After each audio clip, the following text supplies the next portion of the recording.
The great hall of the Galactic Council had never felt so hollow. Rows of floating seats, carved from shimmering crystal, hung in a perfect circle beneath the chamber's vast dome. In the center, the grand platform for the human delegation sat empty. The nameplate that once read, United Earth, glimmered faintly in the artificial starlight, but the seats were vacant. And there was no sign of movement in their section. Ambassador Taylor, of the Avrix species, found herself staring at those empty chairs longer than she should have. The humans had been here yesterday. She was certain of it. Their delegation had been smaller than most, but they always made their presence known, not through loud voices or grand speeches, but through quiet certainty, subtle smiles, and the occasional unexpected suggestion that solved problems no one else could. But this morning, they were gone. The meeting began as usual. The towering Drexer high speaker announced the day's topics in his deep, rolling voice. Trade disputes, border patrol updates, minor territorial disagreements between allied worlds. It was all routine. Yet, every representative kept glancing toward the human seats. Their absence was a silent weight pressing down on the entire chamber. Finally, during a pause, the Varn diplomat broke the silence. "Where?" she asked, her voice clicking in her native tongue. "Are the humans?" A murmur passed through the room. The question had been sitting in everyone's mind, but no one wanted to be the first to ask.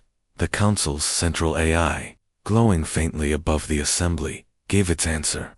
Human delegation departed yesterday at 3:17 Council Standard. Time, destination, unknown. No flight plan filed. A ripple of disbelief spread through the chamber.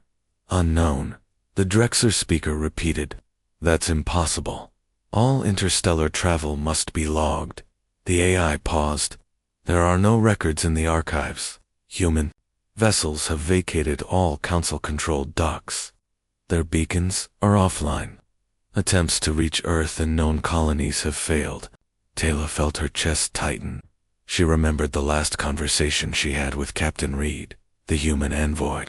They had been standing at the edge of the observation balcony, looking out at the swirling nebulae beyond the capital's orbit. She'd asked him why humans always seemed to be preparing for something. He had only smiled and said, "Because one day, we'll need to be ready for goodbye." At the time she thought he was joking. Now she wasn't so sure. Speculation began almost immediately. "They've discovered new resources beyond the rim," one delegate suggested.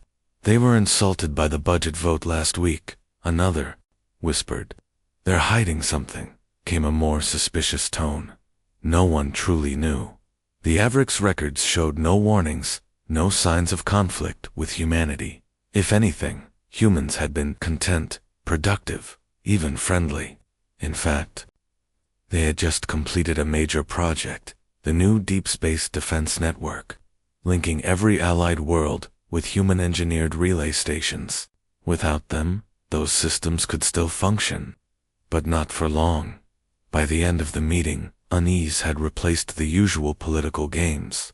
The Council adjourned early, with members retreating to their private quarters to send encrypted messages. Home.Teyla remained behind. The vast hall grew quieter as the last delegates left. She walked slowly toward the human section. The seats were perfectly aligned, the consoles shut down, the documents cleared away. Not a single personal item remained. No data pads, no coffee mugs, not even the small green plant one human diplomat always kept on his desk. On the desk lay only one thing, a slim metal plaque. She picked it up, turning it over in her hands. On the front, in both Galactic Standard and English, were 4 words, "We wish you well." She swallowed hard. The back was engraved with a date yesterday. No explanation, no request for assistance, no clue about their next move. Just a farewell. When she stepped out of the chamber, the capital's massive orbital viewports revealed. The docking rings, where once human ships had been parked, sleek, functional, and always with that odd human mix of beauty and practicality. There was now only empty space. It was as if they had been erased overnight by the time she returned to her embassy. The news feeds were already buzzing. Civilian stations debated what the departure meant. Trade guilds worried about the sudden gap in human manufactured goods. Military analysts speculated about weakened defense lines. But underneath all the speculation, one truth remained. No one had asked them to leave. No one had even argued with them recently. Humanity had simply walked away. That night, Taylor stood by her private window, watching the endless dark. Somewhere out there, humans were moving in silence, without explanation. She thought of Captain Reed's final smile, and those quiet words about being ready for goodbye. She shivered, though the temperature was steady, because something told her this wasn't just goodbye, it was a warning. The next morning, the Galactic Council chamber felt different. The seats were all filled, yet an invisible gap seemed to stretch across the room, the absence of the human delegation. Normally, the first minutes of a council session were filled with polite greetings, subtle diplomatic jokes, and the occasional teasing remark between allied species. Humans had always been part of that opening rhythm, offering warm smiles, unexpected kindness, or a quick, clever solution to a small disagreement. Today, the air felt heavy. There were no smiles, only glances toward the empty human section. Ambassador. Taylor sat quietly, observing the others. The Varn representative kept tapping her claws nervously on the table. The Drexer speaker's deep voice sounded less confident than usual. Even the cold, calculating Zayran delegates looked uneasy. The first order of business, routine trade routes, turned into chaos within minutes, without human patrol ships keeping the main shipping lanes secure. Reports of pirate attacks had doubled overnight. The Varn homeworld had already lost a shipment of rare minerals. The Council's defense fleets were stretched thin, and none of the other member species had the resources or rapid response capabilities that the humans possessed. A representative from the Aquari people stood. "This is exactly why we cannot lose humanity," he said, his voice echoing across the chamber. "They were our peacekeepers. They mediated disputes. They kept the lanes open. They abandoned us." The Zarin delegate interrupted sharply. His tone was like a knife. "And if they left without a word, perhaps they were never truly loyal to the Council at all." Taylor's feathers ruffled in irritation. "That is not true," she said firmly. "Humans have fought, bled, and built alongside us for decades. If they left, it was for a reason, and I doubt it was betrayal." The chamber erupted into overlapping voices, some defending humanity, others questioning their motives. The Drexer speaker banged his staff to restore order, but the noise carried on. In the midst of the argument, the Council's central AI projected a glowing image into the air, a map of human trade networks. Red lines showed where connections had collapsed since their departure. The gaps were already wide, and they were spreading fast. If this trend continues, the AI said, Council economic stability will fall by 32% within one cycle. Silence followed. Even the most skeptical delegates understood the danger now. And then came the next blow. The Council's science division admitted they could not fully operate certain human-engineered defense systems. The relay network, the orbital shield grids, the deep space scanners, all designed with human code, all partially locked without their technicians. Taylor's mind returned to the conversation she had overheard years ago, when a human engineer told a colleague, "We make sure our work can run without us, but only for a while, just in case." She had thought it was a joke.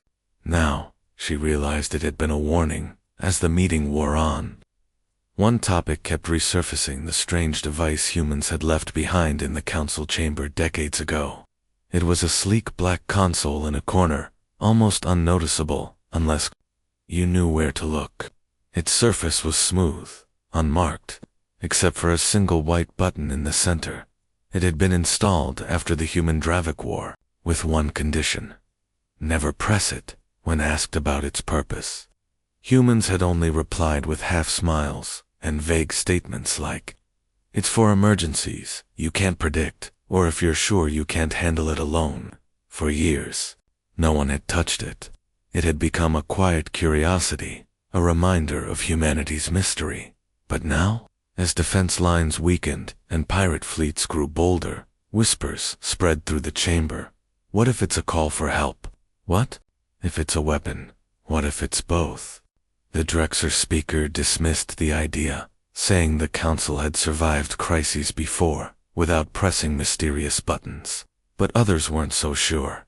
By the end of the day, the council had made no decision. Trade routes were still threatened. Defense systems were still failing, and the air in the chamber was thick with distrust and unease.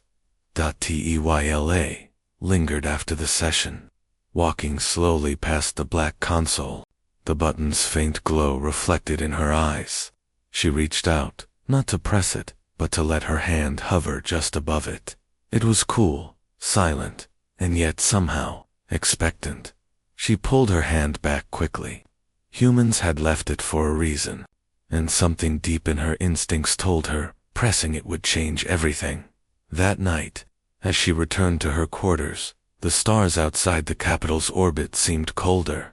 Messages from across the galaxy poured into her console, reports of more pirate raids, diplomatic breakdowns, even whispers of an unknown armada gathering in the black console sat in the far corner of the Galactic Council chamber, half hidden behind a column of shimmering blue light.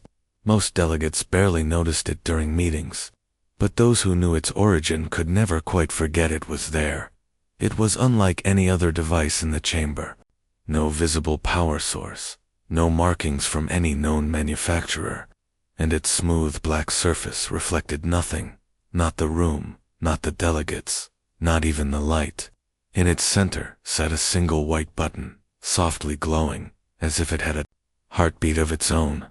It was a human gift. After the human-Dravik war, humanity had presented it to the council during a private ceremony. They gave no manual, no detailed explanation, only a short instruction. This is for when there is no other choice. Do not press it unless you are certain. For decades, the council had obeyed.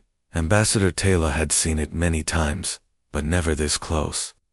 Now, with humanity gone, the council seemed louder somehow, not in sound, but in presence.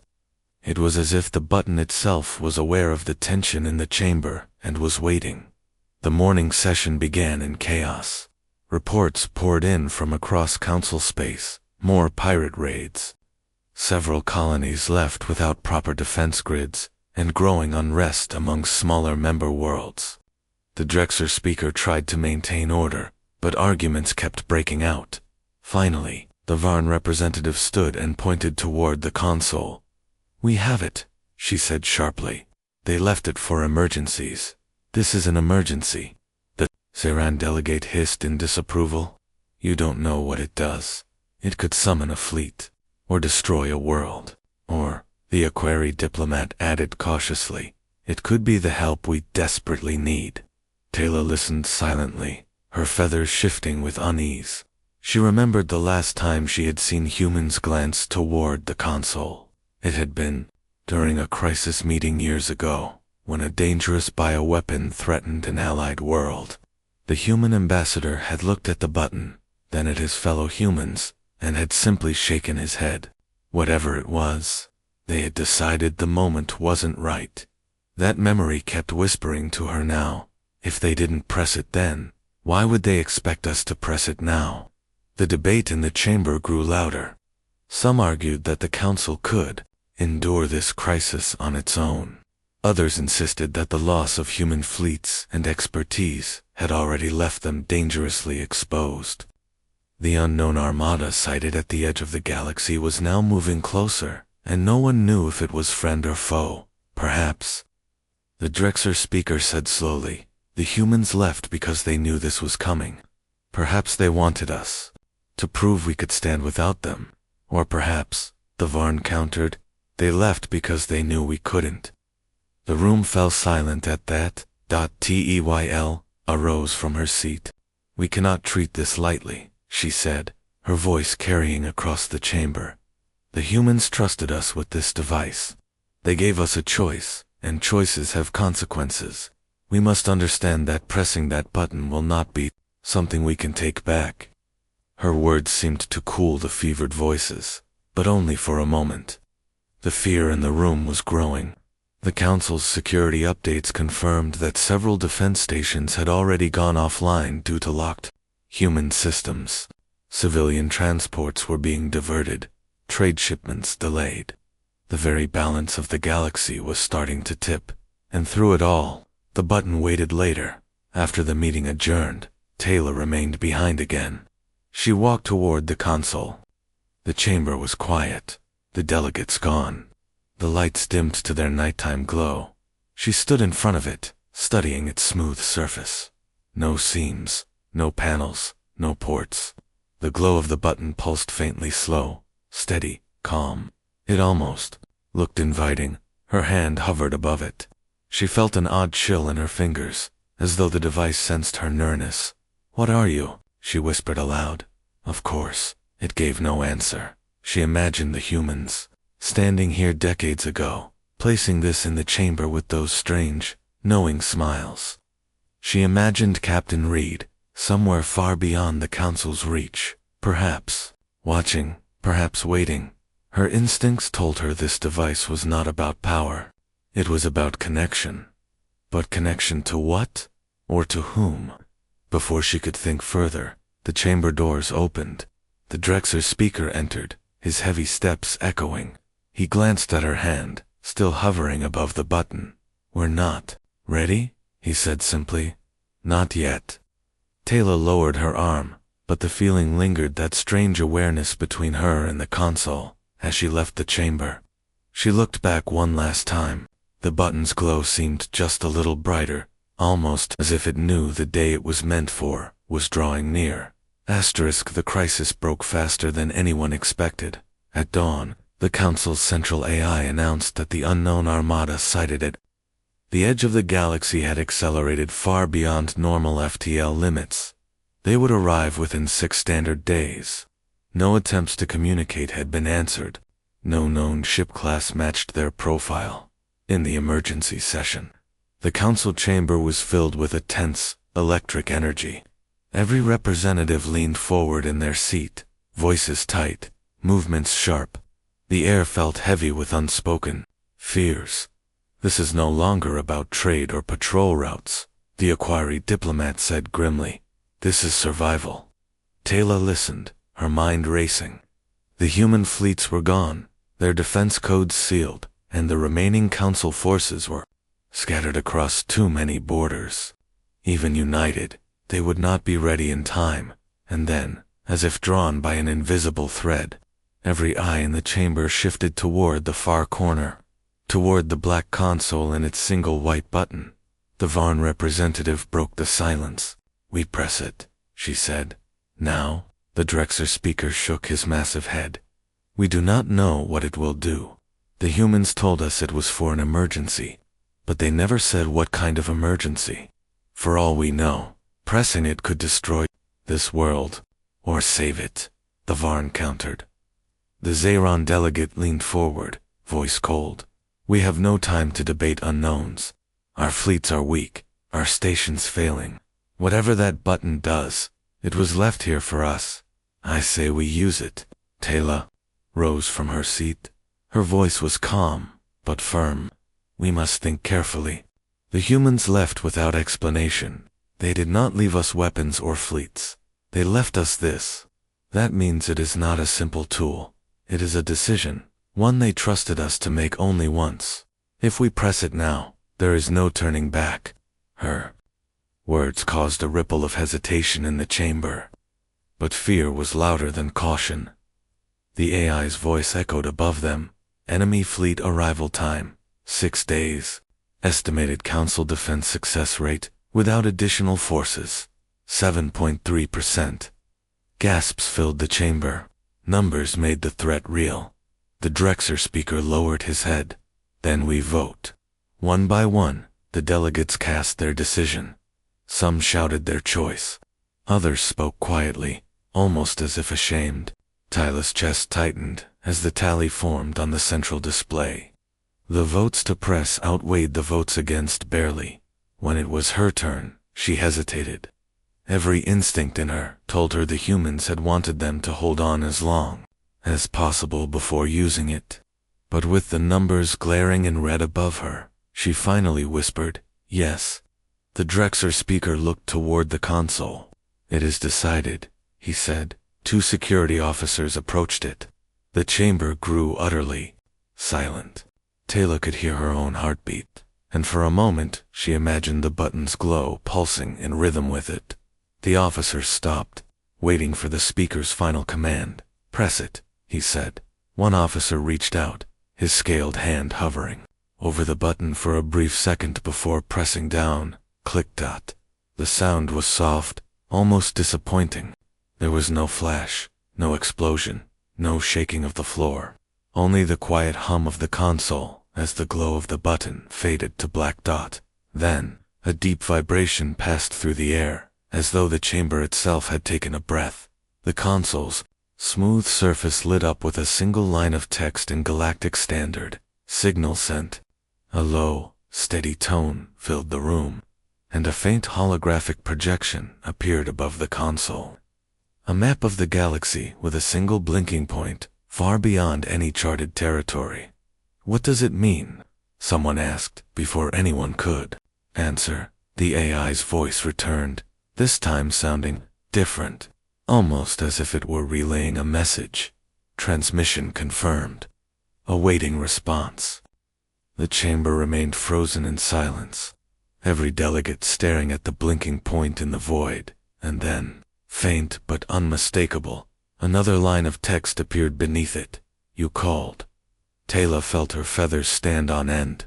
She didn't know if the words were a promise or a warning. Somewhere far beyond the edges of known space, humanity had heard them. For a long moment after the words "you called" appeared, no one in the council chamber moved. It was as if the entire galaxy was holding its breath. The blinking point on the holographic map glowed steadily, far beyond the outer rim, in a stretch of deep space no council ship had ever charted. It was so far from any known route that even the long-range jump gates couldn't reach it. Teyla, single quotes, eyes stayed fixed on that point. It felt almost alive, as though it were aware of every gaze upon it. The Drexer speaker was the first to speak. "Can we determine the source?" The council's central AI responded instantly. "Origin matches unknown human transponder signal. Power levels, extreme.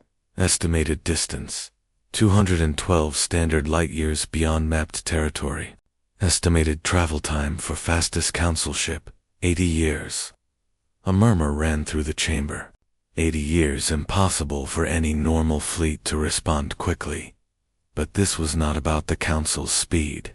This was about theirs. "Are they coming?" the Aquari diplomat asked softly. The AI hesitated, something it rarely did. "Multiple objects detected. Acceleration beyond current FTL limits. Trajectories. Inbound to council capital." Tayla's feathers prickled. Inbound. Not drifting. Not redirecting. Coming straight for them. The Zayron delegate leaned forward.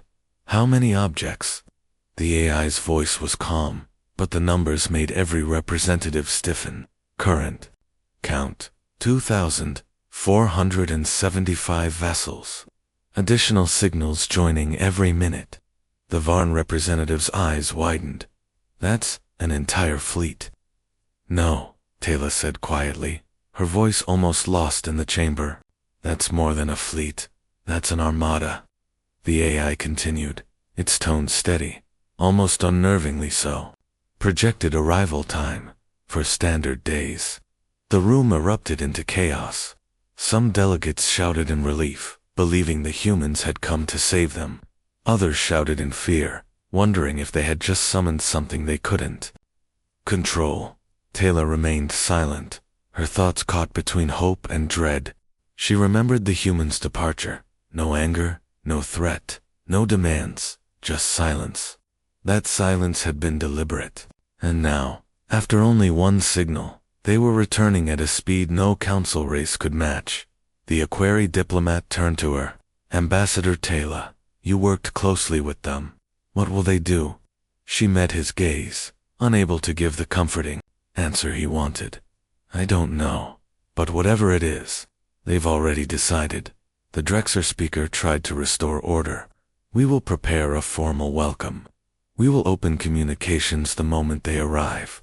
The Zarin delegate scoffed. And if they do not wish to talk? No one replied. That night, the capital's orbital stations lit up with defensive alerts. The fleets were called back from their patrols, shields reinforced, evacuation drills prepared. Every citizen could see the news feeds. Massive unknown. Fleet approaching, human signal confirmed. Taylor watched from her private balcony as the orbital defense grid activated a web of light stretching across the planet's sky. It was beautiful, in a way, but she knew it would mean nothing if the incoming fleet meant harm. Her communicator chimed. It was the Drexer speaker. Ambassador, you are to join the first contact team. If they respond, you will be one of the voices to greet them. She agreed, though her heart felt heavy. Humans had always been warm toward her, but she also knew they were capable of great coldness when pushed. By the third day, the entire galaxy was watching. The approaching fleet was now close enough to be imaged black ships, with no visible markings, their hulls swallowing light instead of reflecting it. They flew in perfect formation, as though guided by a single mind. Sensors picked up, no weapons being charged, no aggressive maneuvers, just relentless forward motion. On the fourth day, they entered the outer edge of the system. The Council's communications network lit up with attempts to hail them. No response. And then, at the exact moment they reached the capital's outer defenses, every human ship slowed to a halt, all at once. In flawless synchrony, the silence that followed was even heavier than before. Finally, one ship broke formation. Sleek and massive, it glided forward toward the capital world. A single transmission came through, its voice calm and unmistakably human. Council, this is the United Earth Vanguard. We have received your signal. Prepare to receive one representative. The channel closed before anyone could reply. Taylor exhaled slowly. The humans were here, and whatever was about to happen next, the galaxy would never forget. The shuttle's interior was quiet, save for the soft hum of its engines. Taylor sat strapped into her seat, her feathers lying flat against her back. Outside the viewport, the lead human ship loomed, a vast, shadowy silhouette against the stars. Its hull seemed to drink in the light around it, swallowing the galaxy whole. The Council had chosen her as one of only 3 delegates allowed aboard. The other 2, a Drexer general and a Zarin strategist, sat in silence.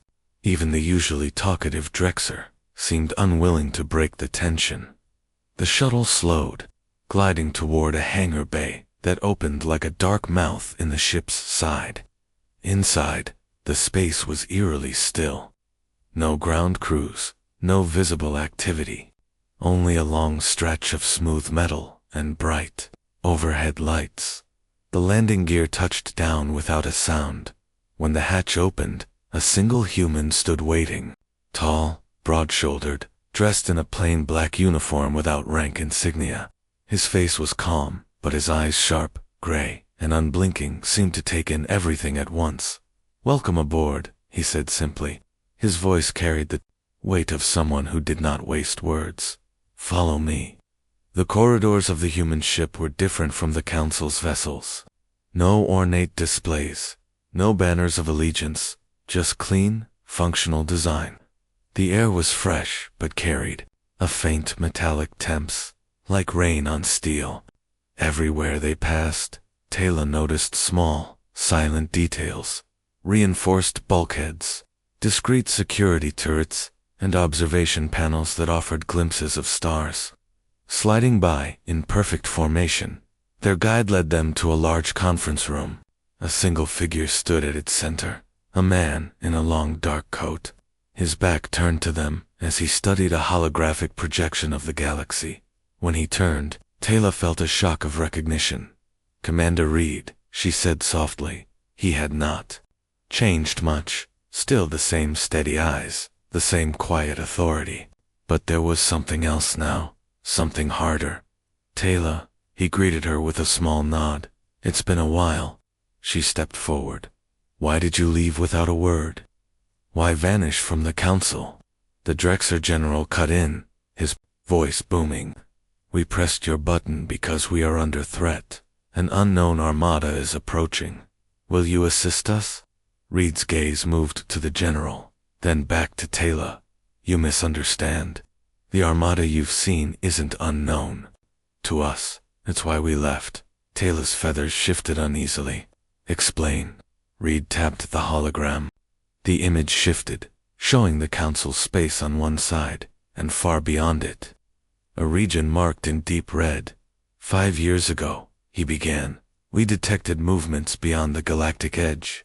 Not pirates, not rogue fleets, something older, something dangerous. We called them the Harvesters. We've been watching them ever since, keeping them from crossing into council territory." The Zeron strategist frowned. "And you thought it best not to warn us?" "We warned you," Reed said evenly. "Every time we increased defenses, every time we insisted on upgrading your fleets, every time we urged you to practice unity. That was your warning. But you were too busy with trade disputes and political games. So we left. We needed time to prepare without interference." Taylor's heart sank. "And now, why are you here?" Reed's eyes narrowed. "Because you pressed the button." That signal told us 2 things. First, that your defenses are failing. Second, that the enemy now knows exactly where you are. A heavy silence filled the room. Through the viewport behind Reed, the human fleet hung in perfect formation, thousands of ships, each one bristling with technology the council had never seen. They were silent, but not idle. Taylor could sense their readiness, like a coiled spring waiting to snap forward. Reed spoke again, his voice lower now. "You asked if we will help. The answer is yes. But our help comes with conditions. This time, we lead. Your fleets follow our command. No debates, no committees. If we are to stand against what's coming, we must act as one." The Drexer general bristled, but Taylor spoke before he could object. "If your enemy is as dangerous as you say, then perhaps one voice is exactly what we need." Reed studied her for a long moment, then nodded. "Good. The Harvesters will be here in 5 days. We'll hold the line. But remember this, fight will not be clean, and it will not be short. You called us, and now you'll see what that means." When the delegates were escorted back to the shuttle, Taylor paused at the doorway. "Reed," she said quietly, "when you left, was it hard for you?" He looked at her for a long moment, and for the first time, his hard expression softened. "Harder than you think," he replied. "But sometimes, Taylor, you have to leave the people you care about to keep them safe, even if they never understand." "Why?"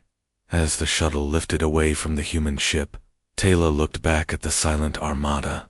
They had returned, not as diplomats, but as something far older and more dangerous. And for the first time since humanity's departure, she felt the faintest flicker of hope. The council chamber was silent when Taylor returned from the human flagship. Every delegate leaned forward, waiting for her report. The massive screens behind her still displayed the incoming armada, now only 4 days away. The humans' black fleet hovered in the background like a wall of shadow between the threat and the capital. Taylor took a deep breath. "The enemy is called the Harvesters," she began. "Humans have known about them for years. They left the council to prepare for this, to keep the fight away from our worlds. Her words stirred a low wave of murmurs. The Drexer speaker's heavy voice cut through them. What are they? Pirates? Machines? They're not pirates, Taylor said firmly. They're older than the council itself. According to Commander Reed, they strip entire systems of life, worlds, moons, even stations, leaving nothing but silence behind. The Aquari diplomat's voice shook. And you believe this? I do, Taylor replied without hesitation, because I saw the way the humans spoke about them. This isn't fear of losing a battle, it's fear of losing everything. The Zarin delegate tapped his claws on the table. If this is true, then why didn't they tell us directly? Why leave us in ignorance? Tyler's feathers ruffled. Because we wouldn't have listened. They tried to warn us, in their way. But we were too caught up in politics to hear it. The chamber fell quiet again. Outside the capital's orbit, the human fleet was a constant presence. Reports came in from the council's military units. Humans were integrating their ships into the defense network at incredible speed. Entire sectors were fortified overnight, using technology no one had seen before. The council's security feeds showed it clearly. Humans didn't just prepare for war, they lived in readiness for it. Still, unease lingered. The Varn representative finally voiced the thought many had. We pressed their button. We called them back. Does that mean they now own this war? Taylor remembered Reed's conditions. No debates, no committees, one command structure. Yes, she said. If we want to survive, we follow their lead. The Drexer speaker nodded slowly. Then we will follow. But if their way fails, it won't, Taylor interrupted, surprising even herself. Because humans do not return without a plan. They came because we asked, and now, whether we like it or not, they are our shield. That night, Taylor was summoned back to the human flagship. She found Reed in the war room, standing before a massive holographic map. Red points marked the harvester's known positions. They move like a tide, Reed explained, his voice low. They take system after system. We've been fighting them out there, far beyond your charts. We've lost ships, good people. But until now, they didn't know exactly where the council's heart was. Taylor felt the weight of his words, and pressing the button told them. Reed nodded. It was a beacon, a direct line to our fleet. But it was also a signal they could detect. Now they're coming in full force. Her chest tightened. So, we doomed ourselves by calling you. His eyes softened slightly. No, you were already doomed. The only difference now is that you won't be facing it alone. She studied him for a moment. When you left, you must have known we'd panic. You must have known we'd feel abandoned. He gave a small, tired smile. We did. But fear can make people act faster than comfort ever could. We needed you to feel the weight of responsibility without leaning on us, at least for a while. Taylor's feathers trembled. And now, what's the plan? Reed turned back to the map. We hold the line at the capital. Our fleets will intercept them before they reach your inner systems. You'll keep civilian ships behind our perimeter. No heroics, no stray attacks. Let us fight the way we were trained to fight. And, if you fail, she asked quietly. Reed didn't look at her when he answered. Then there will be no one left to fail. When she returned to the council, she relayed everything.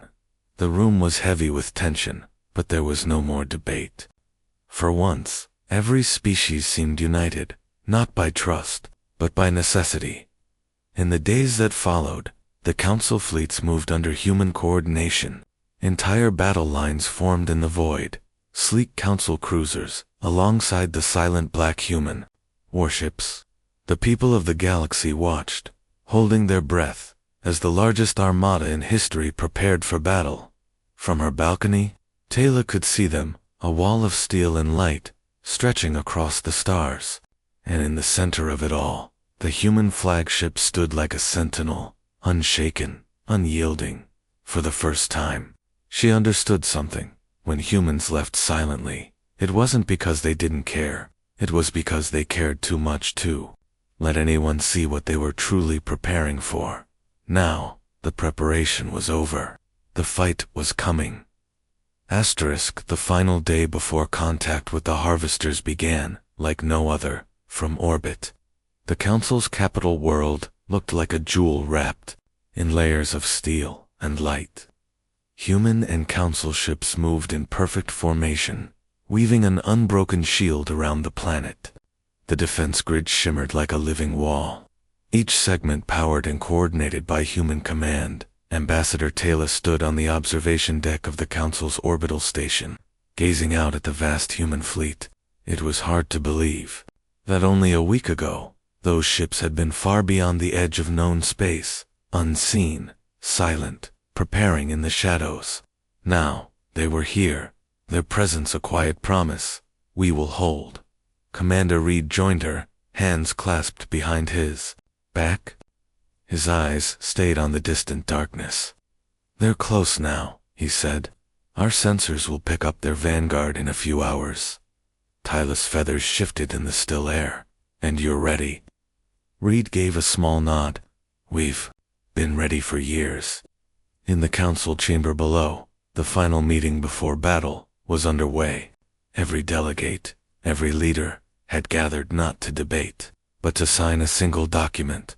The Unified Defense Accord. It was a simple pact, but historic. For the first time, all member species would place their fleets under a single chain of command, human command, until the threat was gone. There would be no disputes, no independent maneuvers, no political interference. The Drexer speaker's deep voice echoed as he read the final line. In unity, survival. In survival, unity. One by one, the delegates signed. When Taylor's turn came, she pressed her seal to the glowing surface without hesitation. Hours later, the first enemy signals appeared. The harvesters. The main display on the orbital station lit up with thousands of red points flooding into the system's edge. They moved like a tide, slow, deliberate, but unstoppable. No hail, no message, no warning. Reed stood at the center of the command room. All fleets, hold positions, wait for my signal. From her place near the communications console, Taylor watched the council captains respond. Voices that once carried arrogance or hesitation now replied with crisp acknowledgement. The human ships didn't move. They formed a perfect, unyielding wall in front of the council fleet. The enemy drew closer. The station's lights dimmed slightly. As power shifted to defensive systems, the hum of the shields deepened. Taylor's chest tightened. Why aren't we firing? She asked quietly. Reed's eyes stayed locked on the display. Because they expect us to panic. They expect chaos. We give them nothing. Then, at the perfect moment, when the enemy was close enough to believe the wall would break, Reed spoke one word. Advance. The human fleet surged forward as one. Engines flared, black holes cutting through the void. The council ships followed, their lines steady under human coordination. The first clash was silent from the station, but the displays lit with bursts of light. Human ships moved with impossible precision, intercepting the enemy at key points, breaking their formations before they could fully engage. Taylor had seen battles before, but nothing like this. The humans didn't fight like the council. They fought like a single organism, each ship anticipating the other's movements, every action building toward the same goal. The council ships, guided by their new command structure, adapted quickly. Where one line wavered, humans reinforced it. Where the enemy pressed hardest, humans redirected the force into traps. Hours passed, but the wall held. By the time the harvester's vanguard broke and retreated, the capital was untouched. The council fleet was battered, but intact. The humans had taken the brunt of the fight. Their black hulls scarred, but still standing. A cheer went up across the station, across the planet, across every council world, watching the live feed. But Reed didn't smile. This was just the first wave. He said quietly to Taylor, "They'll be back, stronger, and we'll be here." She studied him, realizing the full truth. Humanity hadn't just come to fight one battle. They had come to stand guard for as long as it took. Months, years, maybe generations. 3 days later, the council reconvened. The unified defense accord was made permanent. The humans didn't demand tribute, territory, or political power.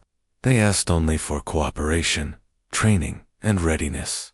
"We'll fight beside you," Reed told the assembly, "but you must be ready to fight for yourselves too. The galaxy is not as safe as you thought."